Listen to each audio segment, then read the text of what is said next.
Assalamualaikum warahmatullahi wabarakatuh. Bismillahirrahmanirrahim. Saya Supriyati, NIM B 20 2011 052. Pertanyaan nomor 1. Apakah Al-Quran itu qadim? Ya, Al-Quran itu qadim, artinya kekal. Al-Quran itu adalah diturunkan oleh Allah dari Lauhul Mahfuz kepada malaikat Jibril ke Baitul Izzah, lalu kepada Nabi Muhammad SAW secara berangsur-angsur sesuai kebutuhan, sesuai kejadiannya. Tidak ada yang bisa merubahnya, satu surat, satu ayat, ataupun satu huruf sekalipun. Hal ini sesuai dengan Quran surat Al-Hijr ayat 9. Bismillahirrahmanirrahim. Inna nahnu nazzalna dzikra wa inna lahu lahafizun. Artinya, kamilah yang menurunkan Al-Quran dan kami pula yang memeliharanya. 2. Apakah para nabi juga mendapatkan ilham? Jawabannya ya. Nabi mendapatkan ilham. Ilham di sini yang berarti wahyu. Satu kisah yang terjadi pada Nabi Ibrahim alaihissalam. Nabi Ibrahim sudah sepuh, belum diberi keturunan, yaitu berupa anak. Lalu Nabi Ibrahim bernazar, sekiranya Allah akan memberikan keturunan, maka saya akan korbankan anak itu sebagai wujud ketaatan saya kepada Allah Subhanahu wa Ta'ala.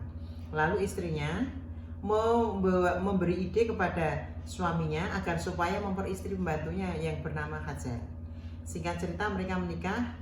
Karena keikhlasan istri pertama, maka Allah memberikan karunia berupa 2 istri hamil sekaligus bareng.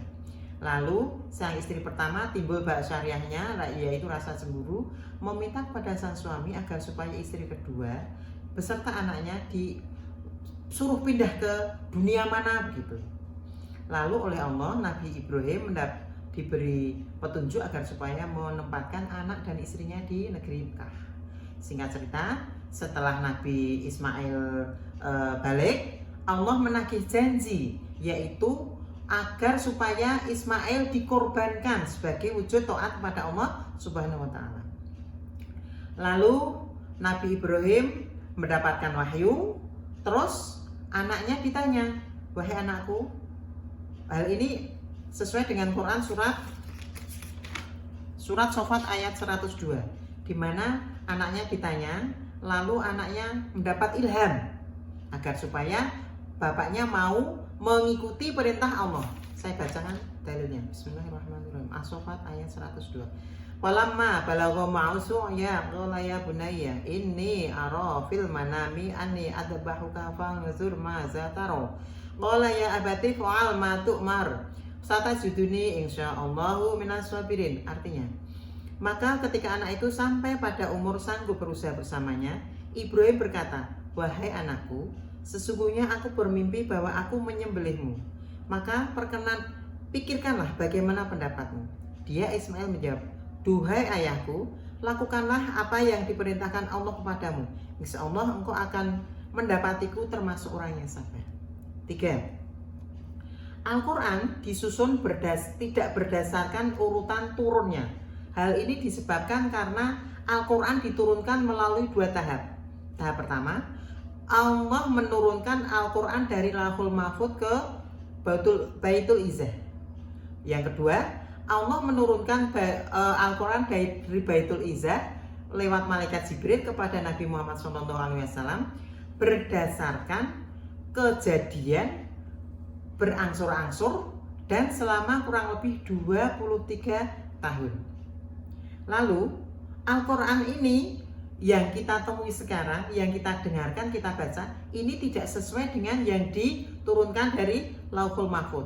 Akan tetapi susunan ini sudah disepakati oleh Rasulullah Muhammad SAW, para sahabat, para jumhurul Quran, dan malaikat Jibril. Karena sesuai dengan hadis Rasulullah yang diriwayatkan oleh Imam Bukhari, Rasulullah menyetorkan hafalan Al-Quran yang seperti kita baca sekarang, mulai dari ayat pertama atau surat pertama sampai surat terakhir, yaitu surat Al-Fatihah sampai surat An-Nas. Hal ini tadi sudah disepakati oleh Rasulullah, malaikat Jibril, para sahabat, dan jumhurul Quran. 4. Al-Quran merupakan mukjizat yang terbesar dibandingkan yang lain. Mengapa? Karena Al-Quran ini bersifat kekal dan abadi. Al-Quran adalah mukjizat yang diberikan kepada Nabi Muhammad SAW. Sedangkan mukjizat-mukjizat dari Nabi Adam alaihissalam sampai Nabi Muhammad SAW ini tidak bisa kita lihat sampai sekarang. Yang bisa kita temui hanya Al-Quranul Karim. Jadi umat Islam beserta umat-umat yang lain bisa menjadikan Al-Quran sebagai pedoman hidup untuk kebahagiaan di dunia akhirat dan keselamatan dunia akhirat. Hal ini sesuai dengan Quran surat Al-Isra ayat 9. Bismillahirrahmanirrahim. Inna hadzal Qur'ana yahdi aqwamu wa yubasyirul mu'minina allazina ya'maluna sholihati anna lahum ajran katsira.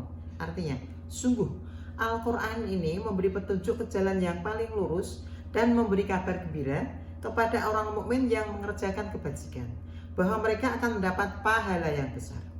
5. Hukum membaca Al-Quran sesuai tajwid hukumnya wajib. Mengapa? Karena membaca Al-Quran harus benar dan tartil. Tahu makhorijul huruf, kapan berhenti, kapan lanjut. Dan orang yang membacanya bisa mendapatkan pahala. Hal ini sesuai dengan Quran surat Al-Muzammil ayat 4. Bismillahirrahmanirrahim.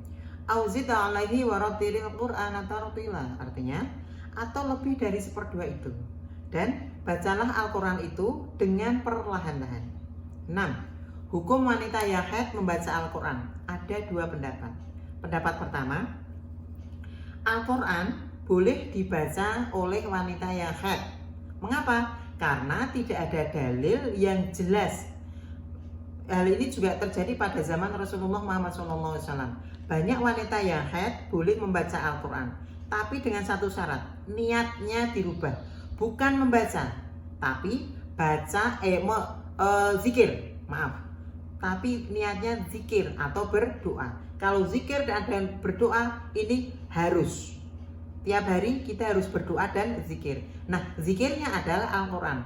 Ini khususnya adalah orang-orang yang hafal Al-Quran. Mengapa? Karena kalau tidak dibaca, dikhawatirkan hafalnya akan hilang. Dan memegang mushaf tidak boleh. Jadi saat dia zikir Al-Quran tersebut, karena dalam keadaan haid, maka harus pakai satir. Pakai kerudung kah, pakai kaos tangan kah, pakai ballpoint kah, dan sebagainya. Pendapat 1. Pendapat 2, jumhur ulama mengatakan haram, tidak boleh. Karena apa? Membaca Al-Quran diibaratkan dengan junub. Orang junub tidak boleh membaca Quran. Orang yang haid juga tidak boleh membaca Al-Quran. Hal ini sesuai dengan hadis yang diriwayatkan oleh Ibnu Umar radhiyallahu an yang artinya, hendaklah wanita haid dan orang junub tidak membaca Al-Quran sedikit pun. Selanjutnya nomor 7. Quran surat Al-Baqarah ayat 19. Bismillahirrahmanirrahim. Au kaswaybim minas sama'i fihi zulumatu wa ra'du wa baraq. Yaj'aluna asabi'ahum fi azanihim minas wa'iqi hadarul maus. Wallahu muhitum bil kafirin. Artinya, atau seperti orang yang ditimpa hujan lebat dari langit yang disertai kegelapan petir dan kilat. Mereka menyumbat telinga dengan jari-jari mereka menghindari suara petir karena takut mati. Allah meliputi orang-orang yang kafir.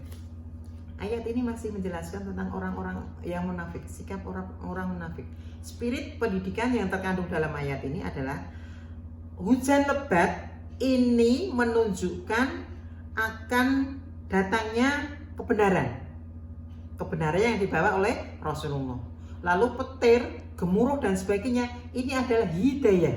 Nah, mereka tidak mau menerima hidayah itu karena mereka beranggapan Islam itu membawa kemelaratan, kesengsaraan dan sebagainya. Inilah spirit tersebut. Padahal Islam membawa ilmu pengetahuan, kebahagiaan dunia dan akhirat. Demikianlah. Wallahul muwaffiq ila aqwamit thoriq. Assalamualaikum warahmatullahi wabarakatuh.